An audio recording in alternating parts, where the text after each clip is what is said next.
we are tracking that give us, if you like, an indication if there's any progress or regression in our quest to resolve load shedding. And then there's what we call a cross-sectional analysis. So essentially where we are at now, what is the situation? So we're separating the two. I'll share with you what the trend line is, what has been this performance over a period of time, but also share with you where we are now. And where we are now is that we are experiencing stage 6, and then I'll share with you what the causes thereof are, and also what are we doing to ensure that we go back to what has been the cadence that we have established, I think, since the end of November, in keeping with the ESCOM summer plan. Just a recap, so ESCOM does release what we call a summer plan when we go into warmer periods of the year. So ESCOM will say that in terms of their projections, we anticipate that there's so many megawatts that will be out of not available as a result of the unreliability of the units and also as a result of the partial load losses. The unreliability simply means that we expect that there are units that are going to fail on their own, and as a result of that failure, they are going to take out the megawatts. We also expect that there are units that are going to remain on load, give us the megawatts, but the amount of megawatts that they are giving us don't approximate what is, if you like, their design capacity. So they are not operating at the highest efficiency. When you put those together, what have failed on their own and that which we are losing as a result of the inefficiencies in the system, we put that as an unplanned capacity loss factor. So when ESCOM went out to announce that summer plan, they make the point that if we assume that the unplanned capacity loss factor is about 14,500 megawatts at any given time, that is, there's 14,500 megawatts of electricity that is not available. It's out as a result of those two variables. Then we're expecting that load shedding is going to be about stage 4. So that's what the summer plan is. So when the President makes the point that indeed there's light at the end of the tunnel, our quest to resolve load shedding, when I make the point that we have turned the corner, is that we're outperforming that summer plan. So essentially, we've been at stage 4 was the maximum we've experienced, but we've been averaging between stage 1 and stage 3 and consistently at stage 2. So relative to what we had planned, I think we've been outperforming that plan. And then the second part is that there's units that in terms of the energy action plan, when the President unveiled it, was that we wanted to ensure that we retain some of these units. So he unveiled the energy action plan in July, and in October we lost those 3 units at Kgosientsho, and then the energy action plan had to take that into account and say there has to be an accelerated intervention rather to accelerate the return of these units. And of course, we are on record, those units are back and generating the megawatts. And then there's also the synchronization of Unit 5 at Kgosientsho, and we have made the point that we have synchronized it. Of course, it's not at maximum output because test still continues to happen intermittent, but I'm sure by March, April of this year, then we are going to get to maximum capacity. And then the units at Quebec, our only nuclear power station, were delayed with regards to the return of Unit 1. That has been resolved, and then we have taken out Unit 2. And the intention of doing that is to meet the licensing requirements because we want to ensure that there's an extension of life.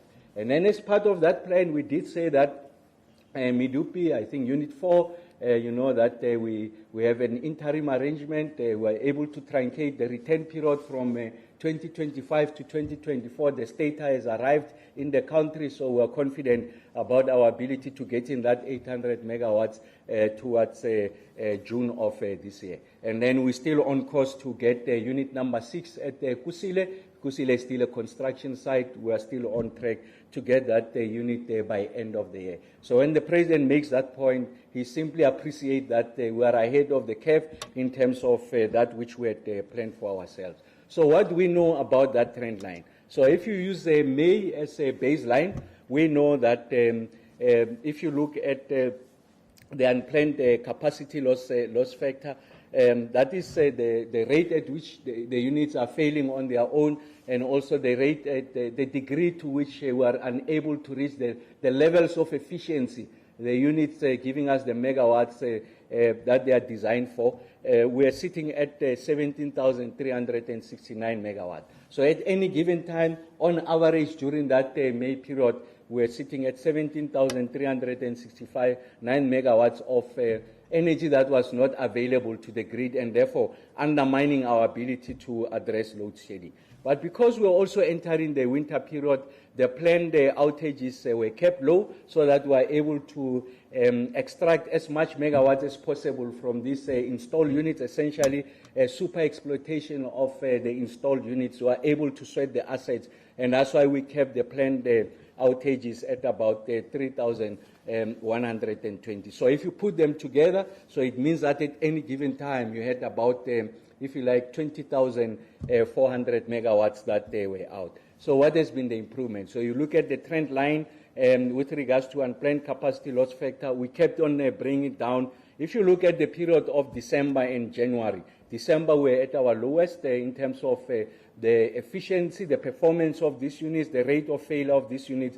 We're at 3,472, in January at 14,302. So it simply means that over that period from May to January, we've been able to add onto the grid, if you like, the savings on the unplanned capacity loss factor of over about 3,000 megawatts. But because during that period we were also experiencing significantly lower levels of demand, because the energy-intensive users had closed, your major industries had closed, we ramped up that planned maintenance from the 3,120 megawatts to about 8,000 megawatts. And the point to be made here is that we also appreciated that there are inherent risks in this approach that we are taking. The inherent risk in the approach that we are taking is that you are ramping up planned maintenance, so it means that you are undermining the buffer that is available if you are to have a situation where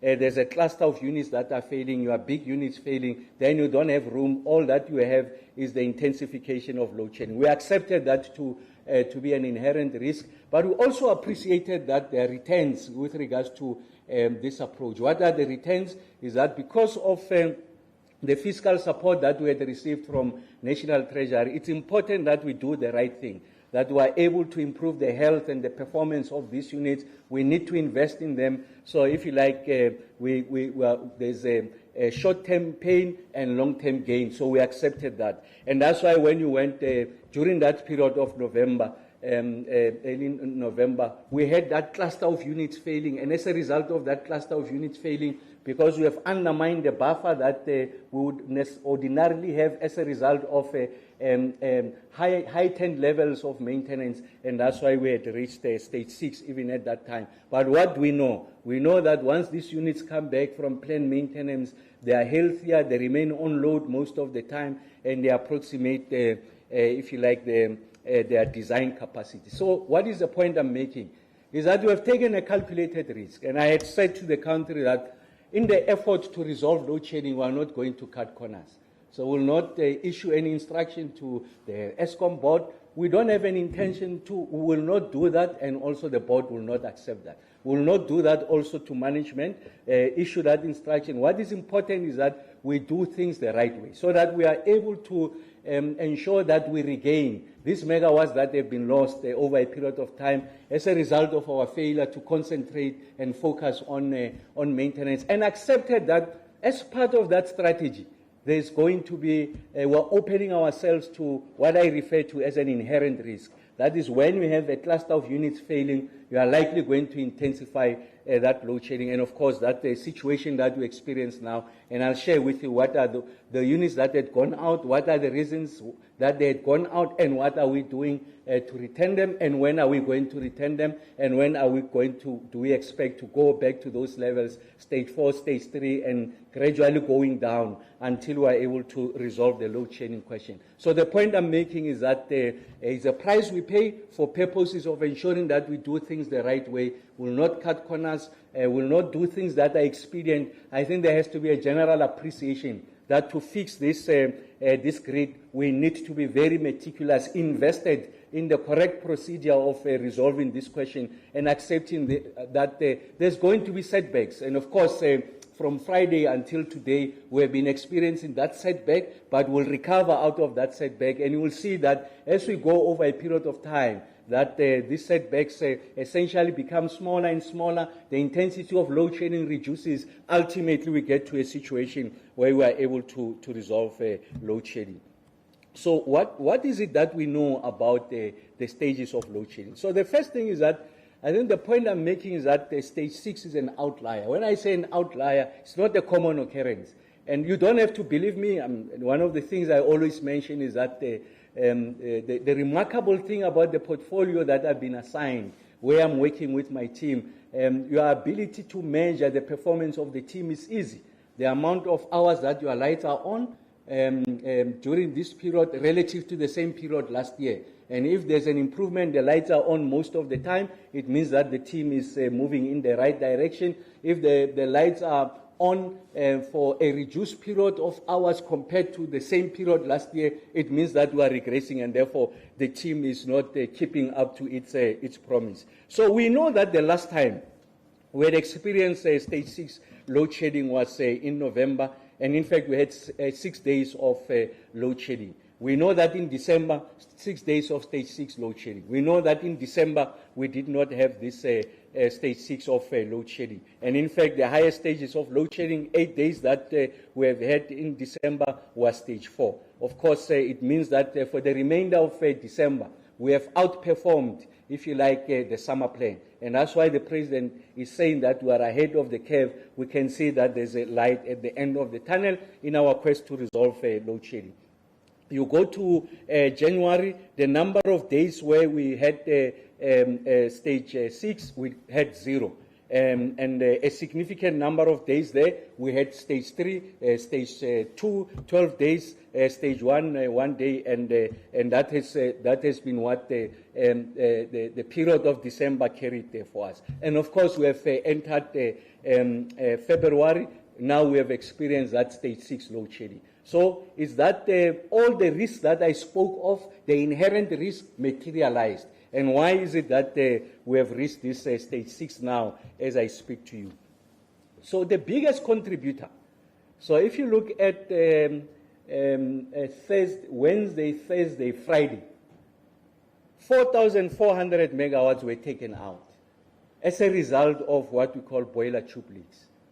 And we will ask, but now that you can see that this is one of your biggest risk area, and even the last time when we had that cluster of failure, boiler tube leaks contributed a significant proportions of the megawatts that had gone out.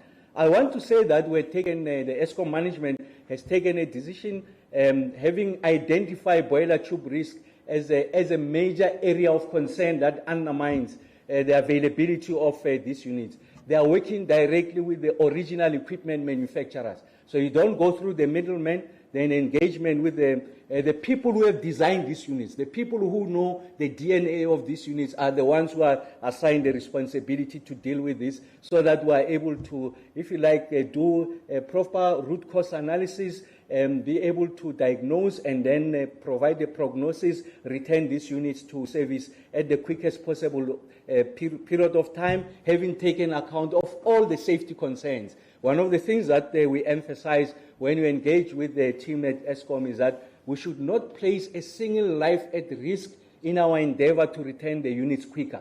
We must do everything that is right, even if it means that the intensity of load shedding will be above the summer plan. But it's important that we do things right so that first, avoid any injury fatalities. We've got a duty to the employees at ESCOM, and then ultimately make sure that when these units come back, they come back, if you like, healthier. So essentially, we had 9 units that contributed to this 4,400 over a space of 2 days. So it's a cluster of these units failing simultaneously, and a lot of these units are big units. So they're big units. When I say big units, each an individual unit is generating about 600 megawatts. So Letabo, we had the units going out. Matimba, we had the unit going out. Duva, we had a unit going out. Majuba, we had a unit going out. Each of those units at those individual power stations, they were each taking out 600 megawatts. And then when you combine them with Grootvlei, Camden, and Letabo 5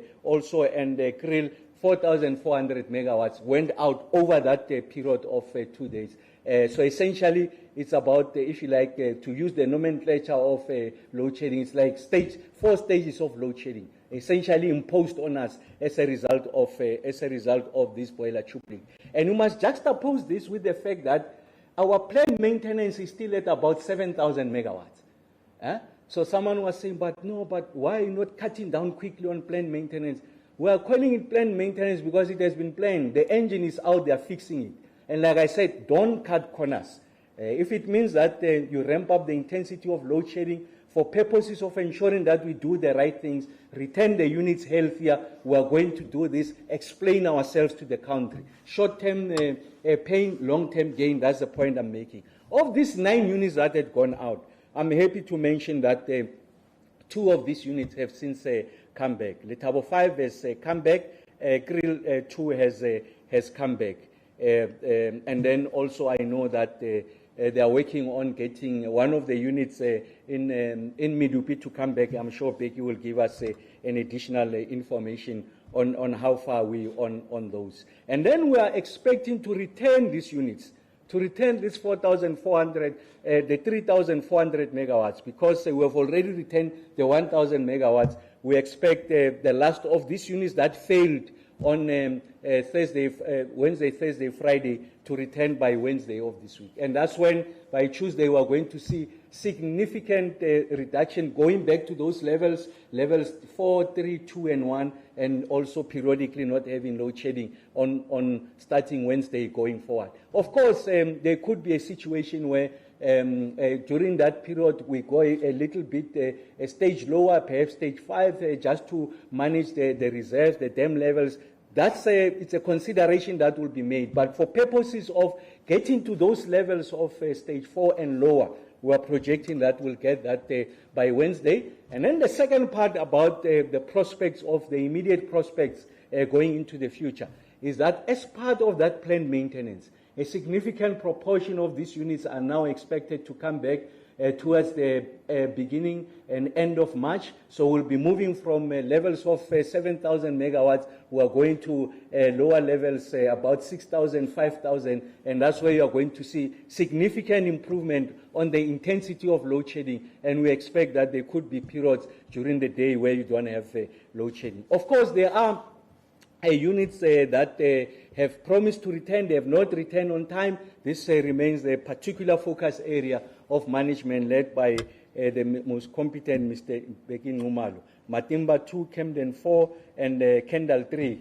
We were expecting it to be returning also this morning. I'm sure Mr. Nxumalo will provide a live, if you like, account of where we are with regards to Kendal 3 and also one of those units at Medupi. So all the point I'm making is that we can account for the sources of failure.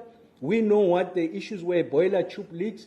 And if there are other things that people will speculate about, will not enter into that domain. I think is the area of management. Mr. Nxumalo, the board, and the executive will look at that. All we are working is to ensure that we retain these units. And if there are other issues that requires attention, I'm sure those issues will require attention. That undermines our ability to keep to the promise of ensuring that consistently we are able to reduce the levels of load shedding.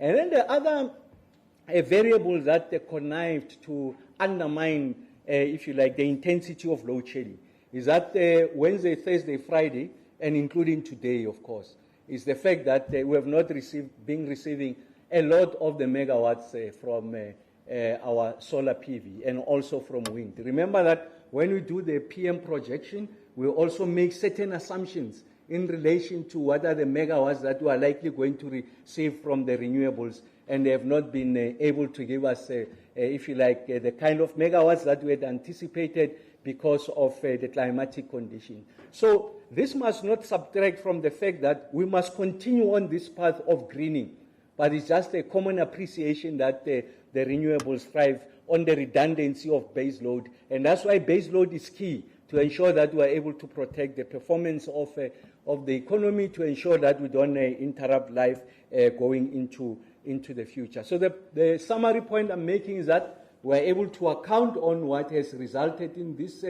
if you like, intensification of load shedding. Those 9 units that went out, units that went out, 9 of them as a result of boiler tube leaks. 2 of them have been returned. A number of them are returning tomorrow, Tuesday and Wednesday, and that's when we'll be able to come to begin to see, if you like, going back to what we now got established as a trend, not going above stage 4, but going to lower levels. And then once we're able to make the kind of strides that we hope to make on new generation capacity, we should be in a position to ultimately address the issue of load shedding. So I think it's important that there's a common appreciation.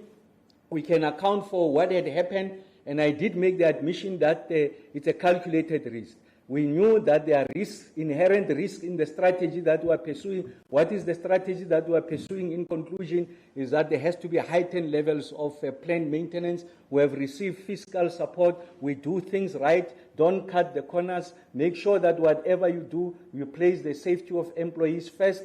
We return them at the time we said we'll return them. When we return them, they are healthier, they perform better, the efficiency levels are higher. That's how we're going to resolve load shedding. And then accept that there's a risk associated with the strategy we're pursuing. And those risks materialized. They materialized Thursday, Friday, Saturday. These units went out, and then we were able to show you how we're going to recover them going into the future. And what do we know? We know that we continue to make stage 6 an outlier. Should not be something that we're accustomed to. Stage 5 should not be something we're accustomed to. Gradually, we also want to make stage 4 something we're not accustomed to until we are able to resolve load shedding going into the future. Thanks, TK.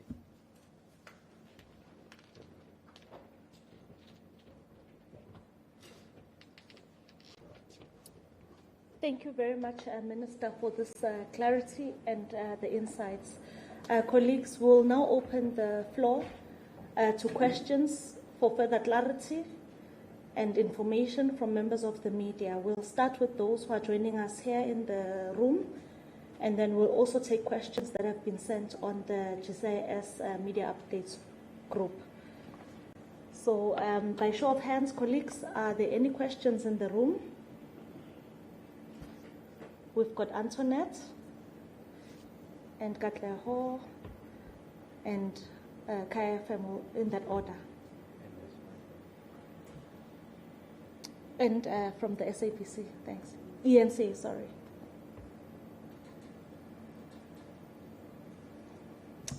Colleagues, can we please assist with the sound? Can we use another microphone that is connected to the PA system?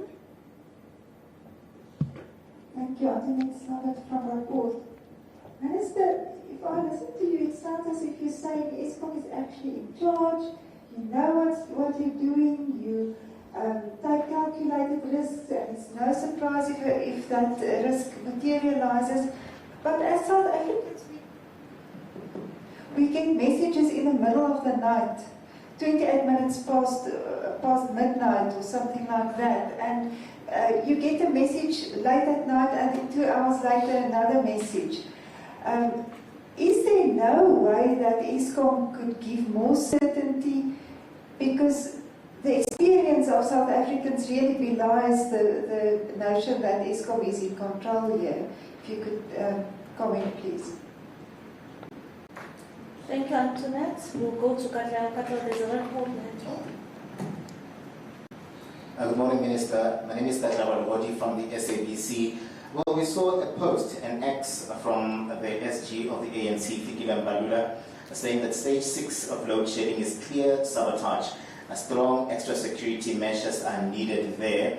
Maybe can you please let us in on if there have been any security risks that have been picked up that may have led us to stage 6 of load shedding, and also maybe give us an update on the work that NECOM has been doing over time, those programs that were envisaged. There's a GIZA program, for instance, that were envisaged that would tend to help Eskom and help the country not see stage 6 of load shedding shoot up? And also, where are we with the more or less maintenance of these power stations that are breaking down? Can we get an assurance that at least we've got control over what is happening there on the ground in terms of breakdown? We have a plan around some of these power stations that the CC units breaking down, and then, like Antoinette said, getting messages in the middle of the night that then we've slipped into stage 6 of load shedding. Seemingly after what the president had even said, something that maybe sort of assured the nation that we've got control of this load shedding crisis, the energy security in the country, something that maybe probably was unwarranted to see ourselves slipping to stage 6 of load shedding a couple of days after the State of the Nation address. Thank you. Thank you, Katao. Good morning, Minister. My name is Kgosientsho Ramokgopa from Kai News. As you give this briefing, some people are not able to watch because we're on stage 6. Are you perhaps able to give us a realistic time frame as to when load shedding will potentially end? And as we wait for the end of load shedding, when will South Africans begin to see significant progress without the stages going back and forth? My other question is, if we're already on stage 6 now, how bad will things be in the winter season? Thank you. Thank you, Kgosientsho. Any more questions in the room? Good morning, Minister. My name is Bafetile Moerane from ESCA. I would say perhaps maybe the time is against you. Remember that the High Court in Pretoria had ruled last year to say that you should work on the steps in ensuring that all the key institutions are exempted from load shedding. How far are you with that matter? Thank you. Thank you, Bafetile. Any more questions in the room before we go online? Peliswa, can you please take us through the questions that have been sent online? Thank you. Pelele from the business report.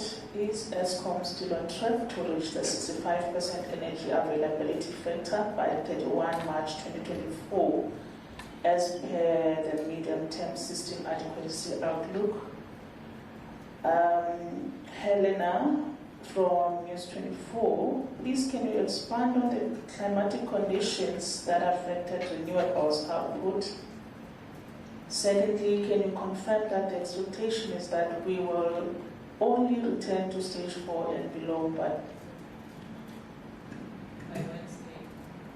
by Wednesday? Continuing from that, we have another question from Kgosientsho. Terence Krima, Engineering News. Was a minister consulted on the statement in the President's Sona that the end of load shedding is finally within reach? If so, what informed the minister's endorsement of such a statement? And what accountability does the minister intend to take for the extreme credibility crisis and embarrassment this has now caused for the President and government as a whole? The second question from Terence Krima, can the minister outline the next steps to implement the innovative investment models announced by the President in the SONA with regards to the transmission grid? And can we unpack what those models will involve? Thirdly, has the minister formally appealed last year's load shedding judgment, and has the court confirmed a date for appeal? The fourth question from Kgosientsho is the ANC SG Fikile Mbalula said yesterday there was obviously sabotage at play. Is there any substantiation for this? There is no mention of this in the Eskom media release and no mention of this in the minister's briefing this morning. Another question is from Business Day, Deneen Erasmus. Yesterday, there was about 17,000 megawatts out on unplanned outage. The minister outlined how boiler cube leaks contributed 4.4 megawatts to this. Can we have details on the other stations that are contributing to the total outage? The minister mentioned Modupi. Can we get an update on how much has Can we get an update on how much has been spent on diesel in Eskom's current financial year for its own and IPP or CGTs? How much is left of the diesel budget to end March? To continue, we once again have Kgosientsho asking, there is no mention in the Eskom media release of the reduced output of renewables. Please can you quantify in megawatts the impact? That's all for now. Thank you. Thank you very much, Kgosientsho. We will start with Mr. Kumalo, who will be followed by the Minister.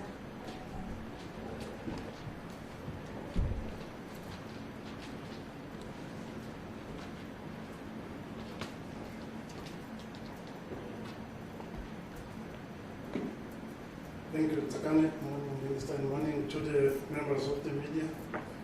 Maybe on the first question that Antoinette, you raised with regard to the messages that comes sometimes at night and all of that. So I think I must confess that it is an undesirable situation. Yeah. As Eskom, as you would appreciate, we are a 24-hour-a-day business, so things can change at any given point in time. But as a team, we will try to make sure that the public is informed timeously whenever possible. But if the situation changes, then it fosters that type of response. But we try by all means to minimize that. I think the other question that was raised by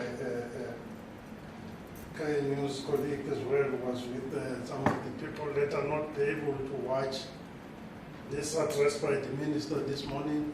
And I think it's something that is troubling all of us. Hence the minister this morning asked that we come and brief the nation in terms of what has happened that has led to this and the plans that we are putting in place to go out of this stage 6 as soon as possible. So we are totally apologizing for that. And then there was another point that was raised with regards to winter. The minister made the point that we are still above 7,000 on the plan, which is normal with the profile of where we are now. As we go to winter, we also prepare so that by that time the amount of available energy also increases as the demand also increases. So we are working on those plans to just to make sure that the maintenance that we are doing now is helping us to be able to deal with the high winter period. The 65% Pelelo in terms of for the month of March, obviously that was the month of March number that we board have set up for us, which we are looking at as the units are returning now from the outages. So that's what we are still aiming for that end of March month, that we still get to around 65%. Obviously, as the unit return from major outages, there is commissioning that might create some risk on that, but we are not changing that to say by March month we need to be as close as possible to that aspiration, that challenge that the board has given us. Take the stage 4 by Wednesday that the minister spoke to. That's what we are working around the clock to at least to be around that stage by that time. Minister, I can say that there is a high confidence with the number of units that we plan to return between today and tomorrow and Tuesday, that we should be able we will be driving to get towards that lower stages by Wednesday.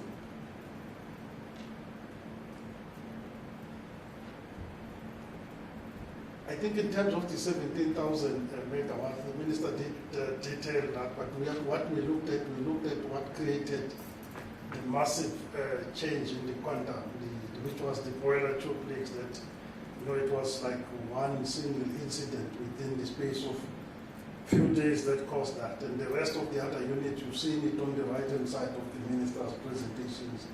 The units like Buva, Bupi, and Kendall, I must say that it has since come back, Minister, this morning. It's one unit, Kendall 3. It's another unit that came from a very big outage as well, where we are also upgrading the emissions. And you know, Kendall has been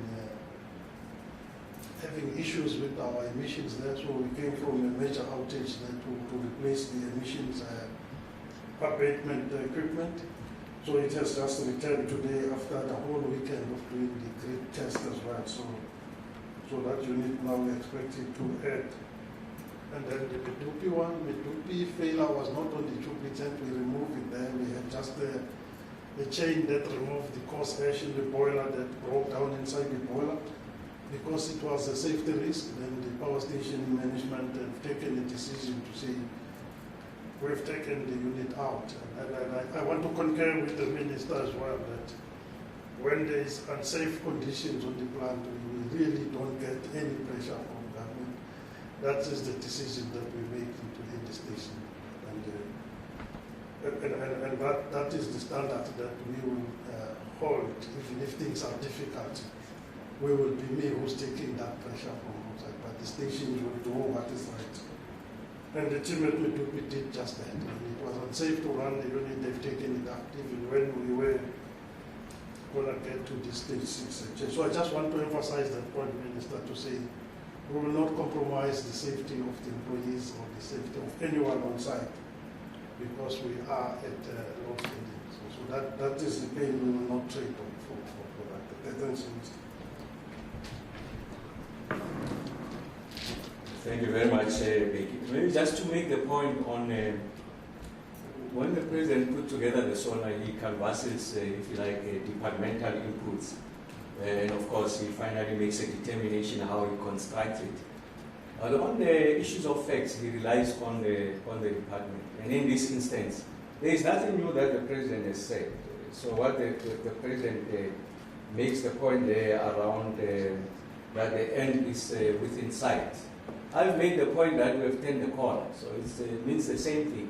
I've shared with you what the trend line is, and I've told you that there's going to be setbacks as a result of some of those inherent risks associated with the strategy that we are pursuing.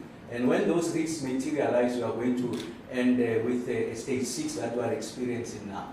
But the trend line is important to communicate a message of whether we are making progress against our stated objective. The numbers are there, and I always make the point that you don't have to believe me standing here, you don't have to believe the President. All you have to ask yourself the question is, the number of hours my lights are on a day, the same or lower to the comparable period the previous year. And the answer is in the affirmative, is that they are there, they are on for the longest time. Are we outperforming our own summer plan? We are outperforming our own summer plan against all the key indicators. So it is inside, in addition to arriving at what underpins that statement also is Medupi 4, Kgosientsho Ramokgopa, and the kind of investments we are making on the maintenance side. Yes, the President is correct, so I really don't understand what is meant by embarrassment. Just a coincidence that immediately after that delivery, then the risk materializes. But it's not something that is outside what has been essentially possible, the realm of possibility. I made the point that the inherent risk in this strategy is exactly that, is the risk materializing and the intensification of load shedding, but the returns will be seen over a period of time. That's the point I'm making. And then there are a few things I know about ESCOM. Outside Mr. Numalo and his team, the executive team at Generation, there is no person who has visited the power stations more than myself in that period of about 10 months since I've been in office. Every time when I go to ESCOM, I do three things. It's an established template. It's an engagement with management. It's an engagement with organized labor. It's an engagement with the general workers at ESCOM. I want to make this point here on nationality. The vast majority of the employees at ESCOM, the critical mass of those men and women, competent, qualified, patriotic, and committed, they want to resolve load shedding. And they are the first one who will blow the whistle to say that there are some amongst us whose conduct is undermining our progress towards the resolution of load shedding. So I think it's important that I make that point. I'll keep on repeating it. I have the fullest confidence in the leadership of Mr. Numalo, the team below him, of course starting with the board, the competent board, and also the acting CEO and his executive team. But I don't discount the fact that there could be elements that are trying to undermine the efforts that we are doing. To the extent that we are yet to establish what the facts are, I leave it at that. I mean, to the extent that there's incidents that requires investigation, Mr. Numalo will do that. I will not enter into that terrain. It's a terrain of management. If there are areas where he thinks he needs assistance, of course, through the board from the executive authority on the generation side, to say we think that there are these occurrences that are inconsistent with the mechanical failure associated with this component, they'll raise that if they don't have the capacity themselves to investigate. And until they come to us and they say that I am not at the point where I'm able to make such statements. So I think it's important that I'm able to make that point. And I'm not discounting that. So it's important that you understand what I'm saying. But I'm saying that we can account, as Mr. Numar and myself has indicated, these 7 units on boiler tube leaks, plus I think the other 4 Duva and the others, and then also the Midubi. There's 1 or 2 incidents that I know Mr. Numar is investigating, and once that investigation comes to fruition, then we can make absolute statements about what is happening there. And then the other one has to do with, I did say in the last briefing of last year that we have gone back to the court in relation to that determination of ensuring that the schools, hospitals, police stations, they have uninterrupted supply of electricity. And what the ruling says is that the Minister of Electricity must take reasonable steps. So I've gone back to the court to clarify what is meant by reasonable steps. Because remember that if I don't put in place those reasonable steps, I could be found wanting in conflict with what the court has said, essentially in contempt of court. So it must be stipulated exactly what is that is meant to be reasonable, so that we are consistent with the application of the court. And the second one is, why is it that some other installations are taken out? For an example, water is life. So I would have thought that in the package of those installations, they could be saying that water infrastructure, such as your reservoir, your water treatment plant, those are excluded in that computation. So I want to know, I mean, how do you prioritize? How do I put that below, if you like, uninterrupted supply to police stations, when you know that everyone relies on water and it's got a significant limitation on the constitutional rights of communities. So we've gone back to seek that clarity in the form of an appeal, and we are hopeful that we will get that clarity. What is not in question, and that we have admitted in our initial submission, is that load shedding is causing significant harm and significant limitation to the constitutional rights of communities. So that's not in question. And also what's not in question is that we are taking every major steps necessary to ensure that we are able to protect the country in relation, or some of these installations in relation to the adverse impacts of load shedding going into the future. And then on the issue of when will it end, I always make the point, it's a moving target. So all I can tell you is that these are the initiatives we are taking. When you get to a point where you have liquidated load shedding, there's going to be significant investment into the economy of this country. There's going to be a requirement for additional capacity to be able to support, if you like, the growth in the economy. So it's important that we're able to take that into account. But I've made the point. We remain on track, confident before Kgosientsho says they come on stream as we onboard additional renewable generation capacity, we should be able to be getting closer to the resolution of this question. What's undermining our ability to onboard in a most aggressive fashion new renewable energy capacity is the constraints on the grid.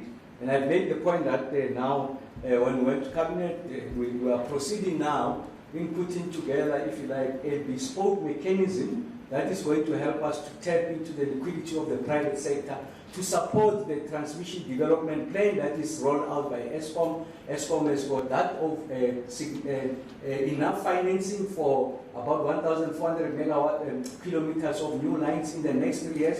But we think we need significantly more. We have got our lessons on the IPP side for new generation. We think that we can import those experiences to design a solution to make interventions also on the transmission side. The next briefing I'll be doing, the focus will be on those interventions on transmission. So I'm just asking if you can just be a bit patient. I'll come back on that in relation to what the interventions we're making on the transmission side, what are the kind of solutions that we're looking at. And you will see that there's nothing novel about what we are proposing. We're drawing on those experiences that we've accumulated when we put the IPP office. We're going in that direction. There has to be alignment in what we're doing. Of course, the broader government alignment and taking on board the new board of ESCOM transmission so that there's a degree of alignment. But on that intervention, its resilience and impact, I think it's efficacious. It has been proven across the globe. We're not doing something new, like I said, it's not novel, also in domestic terms, but international terms. Chile, Peru, Brazil have gone the same route. We're likely going to follow the same route, and the state remains the primary custodian and owner of the transmission infrastructure. Thank you.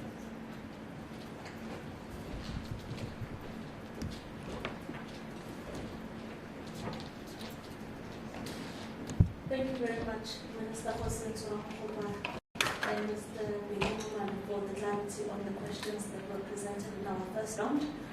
We will now go to our second and final round of questions for this media briefing. We'll, as usual, start with the hands that we have in the House and follow with questions that are on our online platform. I see Antoinette is the first one, followed by Katleho. Any more hands in the room? Okay. Thank you. Mr. Khumalo, you say ESCOM will make sure the public is informed timelessly. One can understand the messages that were sent out in the middle of the night in an emergency situation. But I want to challenge you on the message that was sent out to move us to stage 3 on Thursday night. It was issued 9 minutes past 9. It was neatly typed out, so clearly prepared. And it communicated that the emergency reserves must be replenished. Now, surely you knew that by close of business that day. Why was that message delayed? Was it on behalf of the SONA, or did ESCOM make the decisions about the timing of its communications on the basis of political considerations? Or what is the explanation, please? Thanks, Antoinette. All right, 1, 2. 1, 2, 1, 2. It's not working.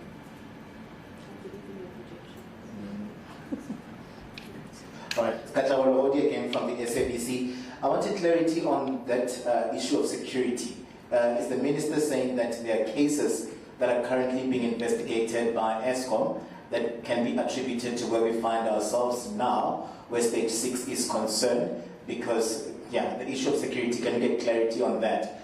And another one, I want to understand the issue of maintenance. How does it work? The boiler tube leaks, could they have been avoided? The boiler tube leaks, and going forward, could we see maybe maintenance that would see these boiler tube leaks not coming to disturb the work that has been done over time? Can you please break down the maintenance issue? Couldn't these boiler tube leaks have been avoided if there was adequate maintenance happening there as well? Thank you, Katleho. Minister, this is a very difficult time for small businesses that are relying on electricity to generate money, especially those that don't have backup power. There are some areas that have had prolonged electricity outages for about 4 days. It's not even 4 hours. Are you able to perhaps present a permanent solution to their crisis? Are we looking into building nuclear power stations in the long run? What could be the solution to such a crisis? Thank you. Your media house and your name, please. Oh, sorry, Newsroom Africa, Zola Sholwana. Any more questions in the room? Police, or can you take us through the questions online? Thank you. The first question is from Palmo. It's from Independent Media. Any update on why non-ESCOM generation fell so much from August and is now negative year-on-year in November?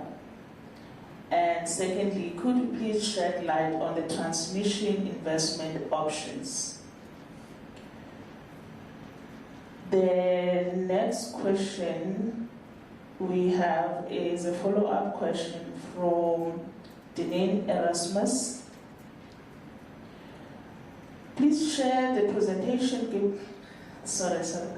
It will be from Kgosientsho. The aspiration of EAF of 65% was for the whole 2023-24, not just the EAF on one day on 31st March 2024. Are you changing the EAF goalpost? And Deneen is also asking that her question on diesel expenditure and budget has not been answered. We also have a question about 4 questions from Christian Duplessis, NATVAC 24. Why was the stages of load shedding escalated from stage 2 to stage 6 so soon, after the president in the SONA on Thursday said that the worst of load shedding is behind us and that there is light at the end of the tunnel? Second question, does this mean that the president lied about load shedding on his State of the Nation address, and why or why not? Could this worsening of load shedding so soon after SONA be ascribed to bad planning by ESCOM or bad communication to the president, and why or why not? Did sabotage play any role in the escalated levels of load shedding, and why or why not? That's all for now. Thank you. Thank you very much, Billy. So we will start with Mr. Roman. But just to set the record straight, there were no lies. The president didn't lie, the minister didn't lie, but the minister will address that aspect. And Deneen's question also with regards to the expenditure, the diesel expenditure will be addressed as well. We'll start with Mr. Roman.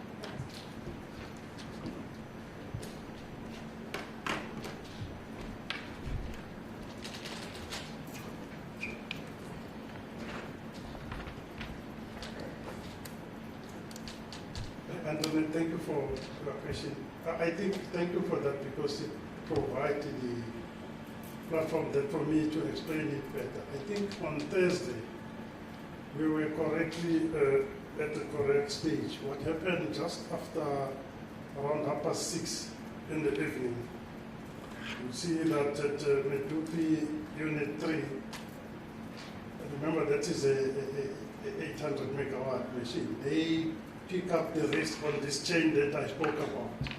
You've seen that Medupi was down, that they are having a risk.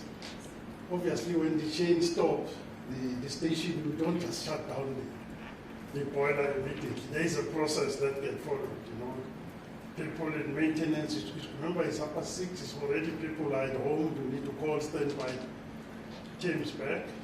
They deload the machine correctly, following the procedure of what happened. See, the good thing with the power station, there's a procedure for everything. If this happens, this is what you do. So you call people, people will arrive at the station just after 7, around there, especially the maintenance and the engineering team, to support our operating staff. And then they will do their assessment.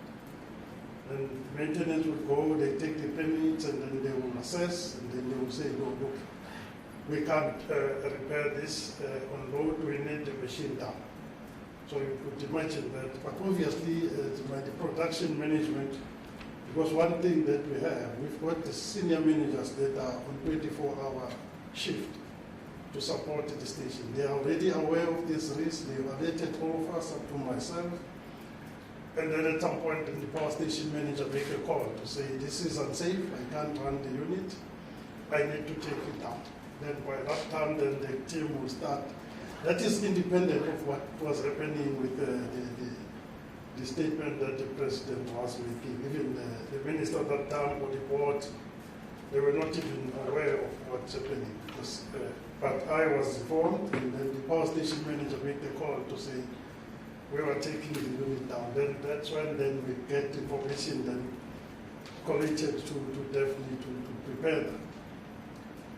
Then after midnight, the same evening, you saw there on the statement that the minister, that's what we said, we are going then to stage higher than what we have, because you could see the 800 machine coming off. And then after midnight, the same thing there. The second unit at Medupi 2 on that statement. It also tripped. So you could see now that within the matter of like 6 hours or so we lost 1,600 megawatts on one of the big stations. So that's why the stages then has to change. Unfortunately, because then by that time the team from production and the system operator, they will make a call to say this is what is happening. They will call all of us around that early hours of the night to say this is what is happening.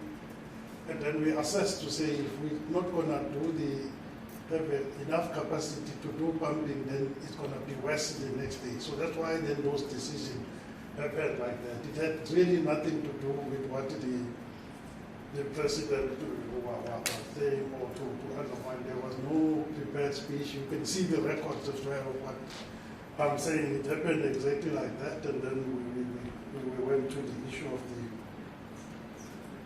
of the 2 weeks.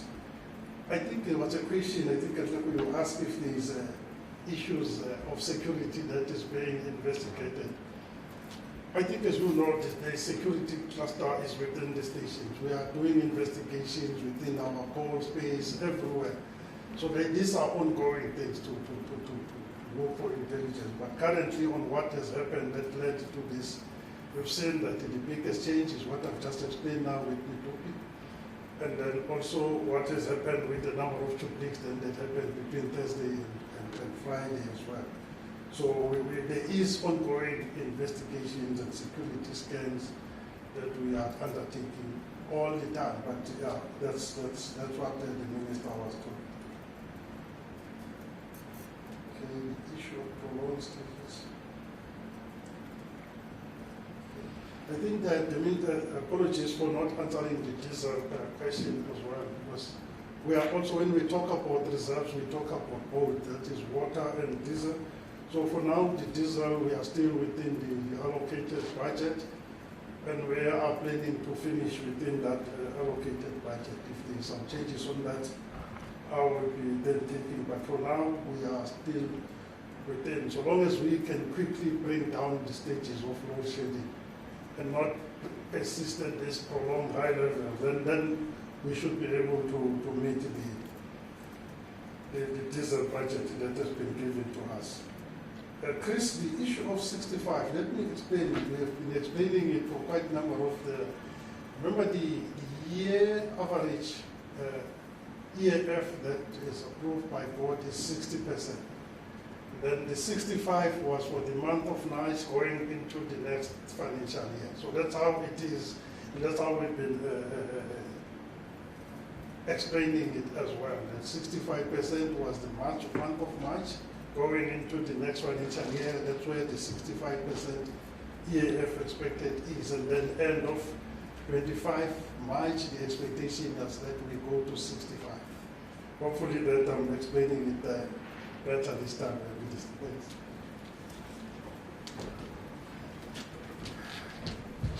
Thank you, Becky. Maybe just to go back to the answer I've provided in relation to the President's statement of the ending of load shedding in Sulphur.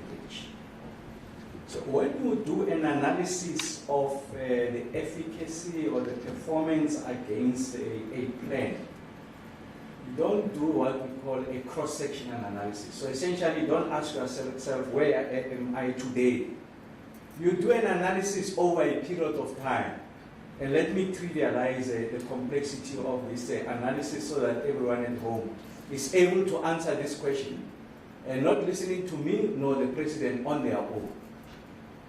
What was the amount of load shedding or the amount of hours that you didn't have electricity in November 2023 compared to November 2022? What was the amount of load shedding in December of 2023 compared to December 2022? What was the amount of load shedding in January 2023 compared to January 2024? What is the amount of load shedding in February of 2023 compared to February of 2024? It's coming down. That's the point I'm making. And it's on account of the fact that the units have returned, as we said, they will return. Unit 1, 2, 3, Kusile. Unit number 5 is synchronized. The investments that Mr. Numalo Treasury has made available to Mr. Numalo and the team is coming down, and that's why we're saying that it's within reach. And we expect Unit 4, Unit 6, Kusile to come on stream this year. The end of load shedding is within reach. So don't believe me. Don't believe the President. Just do your own analysis. This is one department where the success or failure of the ministry can be easily evaluated by an average person. And that's the point that the President was making. And then we continue to illustrate that indeed is within reach. We are making that progress. To Helmut, on the issue of transmission, I did say we'll come back to you and share just a dedicated session briefing on the transmission side, because I think it's more involved. There's a lot of technical issues that we'll be addressing with you. And just to Zola, so there are challenges on the distribution side where transformers are failing. Those challenges ESCOM is also attending to them. They have little to do with the generation capacity. So even in instances where you are at lower stages of load shedding, instances where those areas are not meant to be load shed, they simply don't have electricity as a result of poor investment on the distribution side. Challenges that are faced by municipality, challenges that have to do with the overloading and therefore explosion of those assets on the distribution side. You have transformers, you have substations, and that's why you are experiencing prolonged period of not having electricity. So this is outside the load shedding schedule. And that's something that is being attended to by ESCOM distribution, working with municipalities to see how best we can address that situation. But once more, let me take the opportunity to thank you. Like I said, we'll keep on updating you on the progress that we are making. I did make the point that transmission will receive a significant focus, thanks to Mr. Numalo and the team. Some of the units have been returning, are returning, will return tomorrow. We'll see that attenuation, and we'll continue to see the trend line, underline the trend line going down. And I do accept that as a result of this approach that we are taking, there's an inherent risk. If that risk materializes, we don't have sufficient buffer. That's why you see the intensification, but there's no denial that over this period there's been a sustained decrease. Our intention is not just to reduce the intensity of load shedding. Our intention is to liquidate load shedding so that the South African economy is able to stand up on its feet and be able to perform at the desired level as envisaged in the NDP, create jobs, attract the kind of investments we are able to industrialize and ensure that we improve the quality of lives of people. Where these investigations are happening to the extent that they point to something sinister, we'll be the first people to come before the nation with facts to say this is what is happening, these are what we have detected, this is the action that we are taking. We are not discounting anything, but where we are now, we can see where the failures are, and then there are other failures that could not have been explained, and those are being investigated by the right people. But we are working hard to ensure that we are able to reduce the intensity of load shedding. So once more, thank you very much for your attendance, members of the media and the people at home, of course, those who were able to watch. Thanks, Zaka.